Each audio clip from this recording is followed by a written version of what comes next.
el presidente Alberto Fernández decretó la emergencia hídrica del río Paraná por 180 días.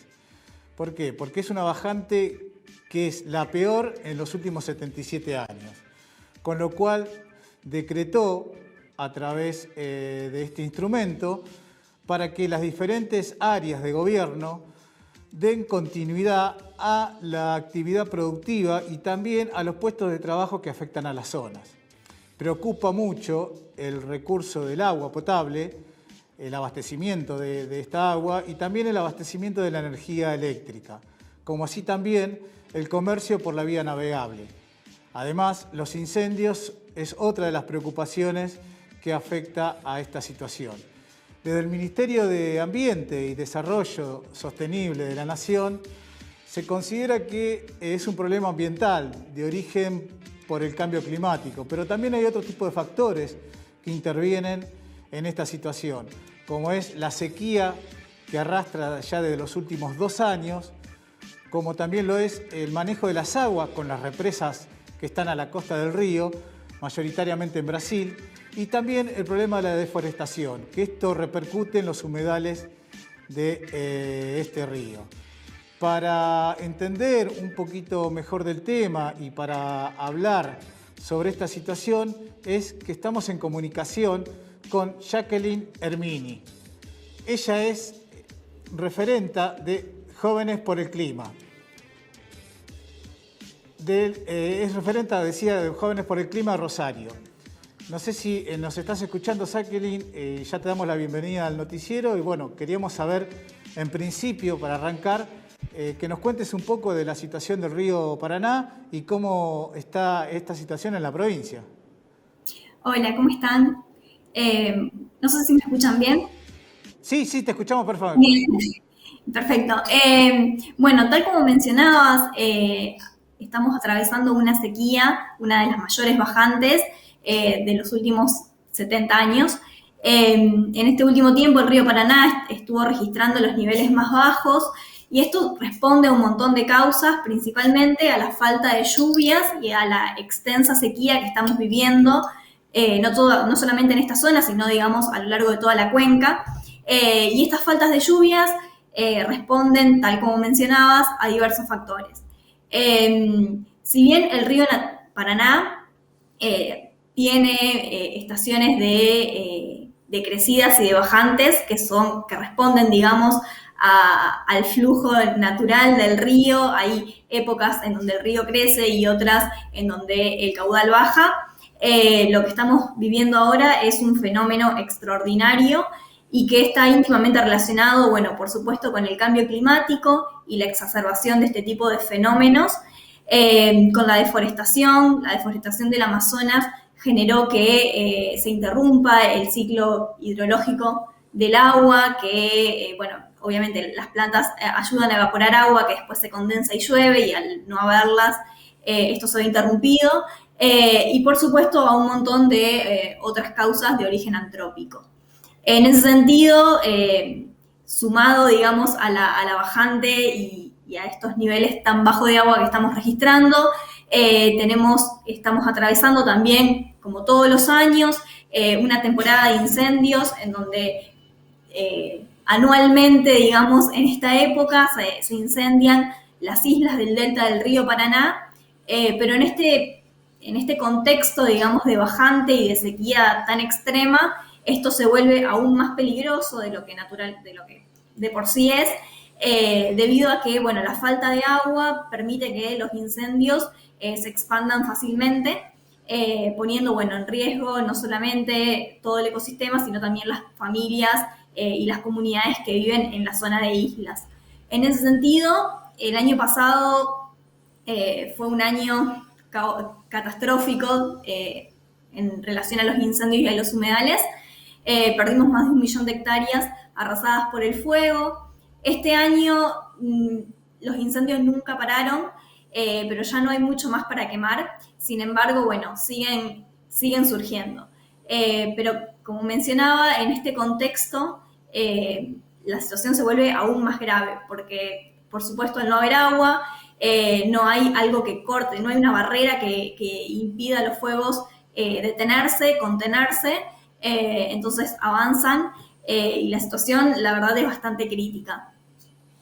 Decime, Jacqueline, ¿cómo para empezar se puede revertir esta situación, si bien que seguramente hay que hacer cuestiones estructurales de mayor profundidad? ¿Cómo se puede ya de inmediato tomar decisiones para revertir esto? Bueno, la verdad es que es un poco complejo revertir esta situación porque para que se revierta la bajante se necesita que llueva y lluvias abundantes y extendidas en el tiempo a lo largo de toda la cuenca. O sea, no solamente sirve, digamos, que llueva acá, sino necesitamos que llueva mucho, por decirlo, por mencionarlo fácilmente, y que llueva, digamos, a lo largo de toda la cuenca. Eso lo que va a permitir es recuperar el nivel del río. Estamos en medio de una crisis climática que exacerba los periodos de sequías, así que podríamos empezar por empezar a tomar medida climática, tomar medida en pos de que esta crisis no siga avanzando, porque sabemos que estos fenómenos van a seguir surgiendo y cada vez de forma más exagerada. En este contexto es bastante complicado poder decir, bueno, qué es lo que hay que hacer para solucionar este problema en el corto plazo, en lo inmediato. En ese sentido, además de, o sea, junto con la bajante, vienen un montón de otros problemas asociados, como por ejemplo la falta de, o mejor dicho, la imposibilidad en la navegación del río, por lo cual, digamos, están accediendo a, por ejemplo, realizar el sobredragado, lo cual impacta enormemente en los humedales, en todo el ecosistema, en toda la fauna íctica y demás. Pero bueno, digamos, como que a corto plazo se pueden tomar ese tipo de medidas, pero a largo plazo en realidad lo que necesitamos es tomar conciencia de que si la situación climática que estamos atravesando no empieza a tratarse de la manera en la que se necesita, esta situación va a ir empeorando a través del tiempo en los próximos años. Y no estamos hablando de un futuro muy lejano, sino estamos hablando de la próxima década, en los próximos los años que tenemos de acá en adelante. Jacqueline, vos Sí. recién nombraste el tema de los humedales, que es una de las consecuencias precisamente la carencia de ellos para que regule el caudal hídrico del río. Tenemos entendido de que están presentando una ley por el tema de los humedales. ¿Nos podrías comentar un poquito de qué se trata esta ley? Sí, totalmente. Bueno, los humedales, como para ponernos un poco en contexto, son un tipo de ecosistema que abarcan aproximadamente más del 20% del territorio nacional. Son ecosistemas súper diversos, incluyen, bueno, desde el delta del río Paraná hasta las turberas del sur, salares de altura, etcétera. Hay un montón de formas de humedales y son ecosistemas súper complejos. En nuestro país, a diferencia de otros ecosistemas, como por ejemplo los bosques y los glaciares, no hay una ley que permita regular y proteger este tipo de ecosistemas. No, hasta el día de hoy, digamos, no tenemos una ley de humedales vigente. Sí, a lo largo de los últimos años se han presentado un montón de proyectos de leyes que lo que buscan es precisamente regular y poner un piso mínimo, establecer un piso mínimo de presupuestos para proteger estos ecosistemas. Los proyectos que se estuvieron presentando en los últimos 10 años no prosperaron, se trataron en la Cámara de Diputados y no en la de Senadores o viceversa, y terminaron perdiendo estado parlamentario. El año pasado, a raíz de, bueno, los incendios en el Delta y de toda la situación que vivimos a lo largo de todo el país, se volvió a poner en discusión la necesidad de tener una ley de humedales, y se empezaron a presentar proyectos de leyes nuevamente. En total se presentaron 15 proyectos de leyes entre los presentados en la Cámara de Diputados y de Senadores. A fin del año pasado, y gracias también a la militancia de las personas, al trabajo de las organizaciones socioambientales, de las organizaciones territoriales, Se logró, bueno, de que empiecen a tratarse estos proyectos, se logró el tratamiento de los mismos en la Comisión de Recursos Naturales de la Cámara de Diputados. Se logró, digamos, un texto, el texto unificado del proyecto de ley que necesita continuar tratándose en otras comisiones, en la Comisión de Ganadería, en la Comisión de Presupuestos e Intereses Marítimos.